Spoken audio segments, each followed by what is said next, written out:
Assalamualaikum warahmatullahi wabarakatuh. Bisa Jadi tunjukkan begini datanya, ya, Kak. bukan kotak, bukan maksud saya bukan. Oh, saya mengatakan bahwa Yahweh itu atau Yesua itu ditikam sebelum, bukan itu maksudku. Maksud aku, sebelum kejadian Yesua itu lahir, datang dan disalib, itu pada zaman dulu kan hukuman orang-orang Romawi itu bagi orang yang berbuat kejahatan kan disalib, ya kan, disalib, disiksa, ya kan, dipaku, disalib. Pokoknya itu hukumannya. Nah, sedangkan itu kan di dalam perjanjian lama yang telah mereka tikam. Maksud aku berarti yang telah udah kejadian gitu loh. Entah siapa yang disalib nggak tahu, ya kan? Saya nggak bilang Loh, kalau berarti itu kamu Yahweh. itu Ngerti nggak sih? enggak gini. Zakaria 12 ayat 10. Dan mereka akan memandang kepadaku yang telah mereka tikam. Kan akan memandang. Nah, artinya ini nubuatan, Kakak. Nubuatan tentang penyaliban. Bahwa Bapak Yahweh itu akan ditikam. Nah, kapan dia ditikam? Digenapi di Yohanes 19 ketika dia datang ke dunia yang namanya Yesus HaMasiah. Makanya kan ini sudah digenapi di Yohanes 19 ayat 37. Kamu bilang Bapak Yahweh Yohanes 19 ayat 37. Bapak itu apa sih? Bapak itu seperti apa gitu loh? Bapak yang kamu Oke, kenal sebentar itu dulu. seperti apa? Kan Sebelum- gini, ya sabar nanti akan saya tunjukkan datanya Bapak itu apa. Nah, Sebelum dia mengutus Yesus itu dia tuh seperti apa sih? Bukannya Bapak itu tak Sabar, terbatas, Kak. tak terhampiri dalam ruang dan waktu. sabar Kak, Ini, sabar. Kamu menyamakan Bapak dengan Yesus itu terbatas Iya, sabar, dalam ruang Kak. dan waktu. Sabar, Yesus Kak. itu kan terbatas, mati. Terus Sabar, yang kamu Kak. yakini mati, bangkit. Iya, sabar, Kak. Itu terbatas. Jangan banyak narasi, Kak. Jangan banyak bernarasi dulu, Kak. Ini Kak sayang, di Zakaria 12 ayat 10 di sini kan. Gini, sebentar, sabar. Zakaria 12 ayat 10, ya. Bapak berfirman, dan mereka akan memandang kepadaku yang telah mereka tikam. Nah, ini digenapi di mana? Di Yohanan 19. Nih kita baca dulu ya. Kan Bapak berfirman dia akan ditikam. Nah, digenapi di mana? Yohanes 19. Begini Kak ya, di situ Sabar dulu, dikatakan Kak. yang telah Sabar, Kak. tikam, Sabar, berarti Kak. udah kejadian. Kak, sabar please sabar Kak. Ini edukasi kepada masyarakat luas, bukan kepada kamu Kak. Kak sebentar Kak. Supaya masyarakat luas tahu, supaya netizen tahu nih digenapinya di mana. Bahwa Bapak itu berfirman dengan jujur, firman-Nya itu digenapi. Akan tetapi seorang dari prajurit itu menikam lambungnya dengan sebuah tombak. Dan seketika itu juga keluarlah darah dan air.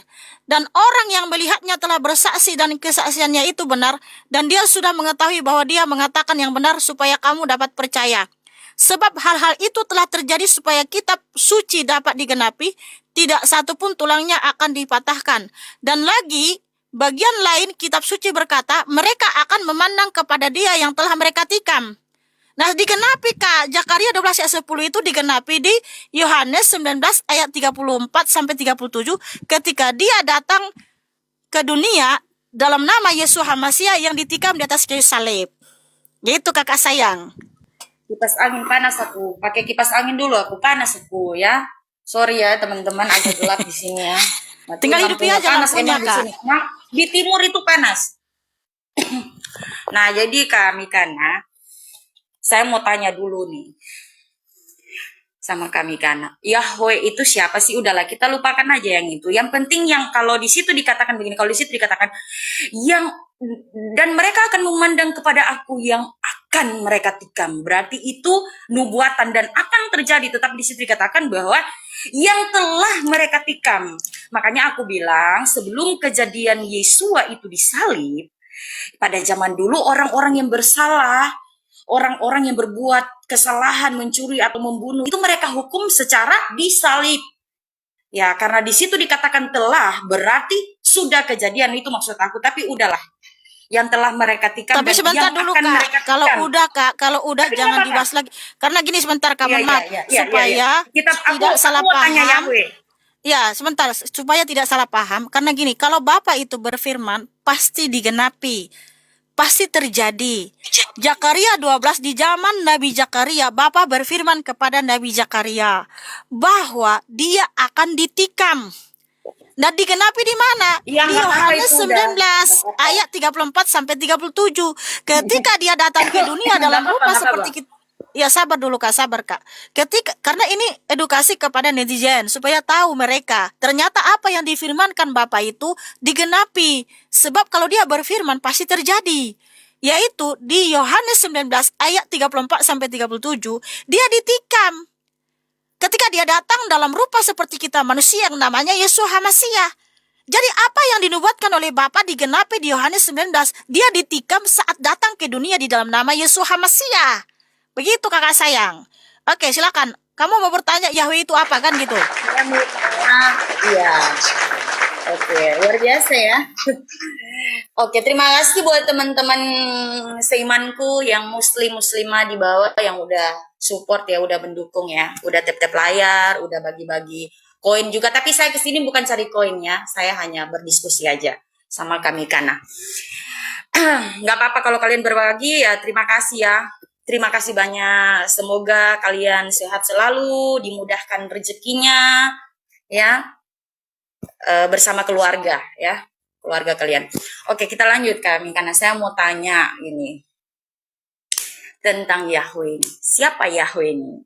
Yang setahu saya ya, saya memang bukan pendeta, saya juga bukan seperti orang-orang ya penginjil atau apa ya. Saya hanya sedikit saya tahu bahwa nama 4 huruf tetragrammaton itu YHWH atau Yod-Heh-Vav-He itu nama yang sangat-sangat menurut orang Yahudi itu sangat-sangat ini ya. Jadi nggak boleh sembarangan disebut gitu loh. Ya. Jadi nama itu ada 4 huruf gitu. YHWH, Yod-Heh-Vav-He gitu. Nah sekarang saya tanya sama Kak Mikana, kenapa kok berubah jadi Yahweh gitu? Sedangkan di dalam Alkitab sendiri kan tertulis, itulah namaku selama-lamanya. Kenapa dirubah jadi Yahweh? Itu kok ada Anya, ada Haya, Yahweh gitu, kenapa? Itu, aku mau tanya Oke. itu. Kenapa Ya. dirubah? Sedangkan nama itu nggak boleh dirubah. Dan orang Yahudi itu tidak sembarangan menyebut nama itu. Namanya itu nggak boleh sembarangan disebut ya. Karena bagi orang Yahudi itu namanya itu sangat disegani ya. Disegani lah ya. Boleh dikatakan seperti itu gitu ya. Ya nama 4 huruf itu. Jadi emang nggak boleh disebut sembarangan gitu. Kenapa kok jadi Yahweh gitu? Nama 4 namanya tetragrammaton. Makanya dalam orang orang-orang Yahudi ya, orang-orang Yahudi nyebutnya itu dengan Adonai atau Elohim gitu. Enggak menyebut nama YHWH itu enggak, atau Yod-Heh-Vav-He itu enggak gitu. Yang saya tanya kenapa kok berubah jadi Yahweh? Yahweh ini siapa yang buat gitu loh?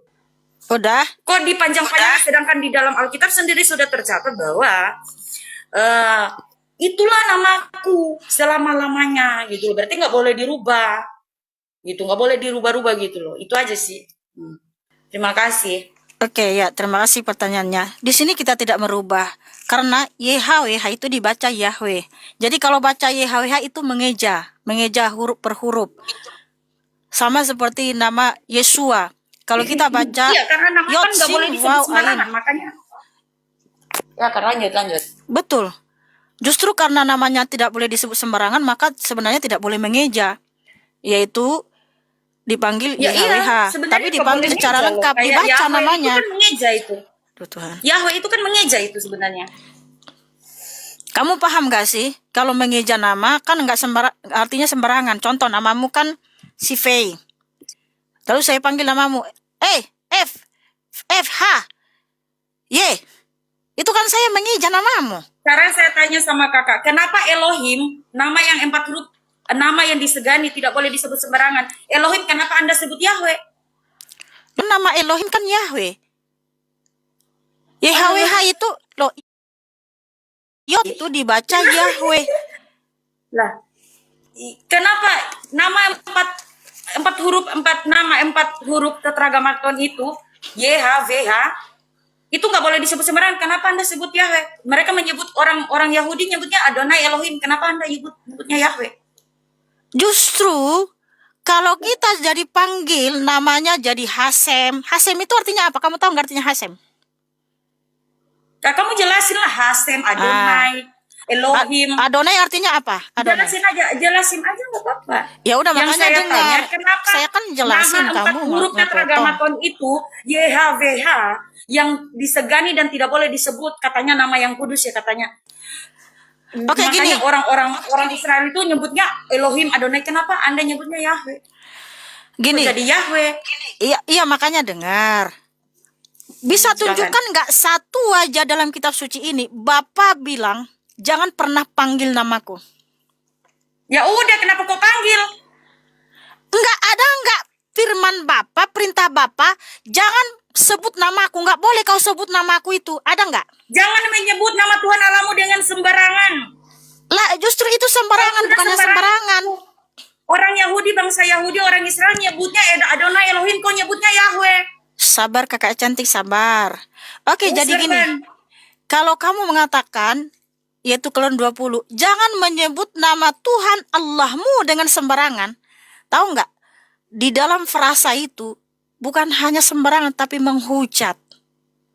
Ya udah, berarti Menghujat. kau sudah menghujat.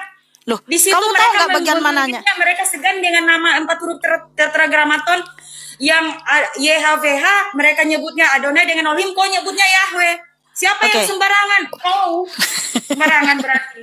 Kau nyebutnya Yahweh.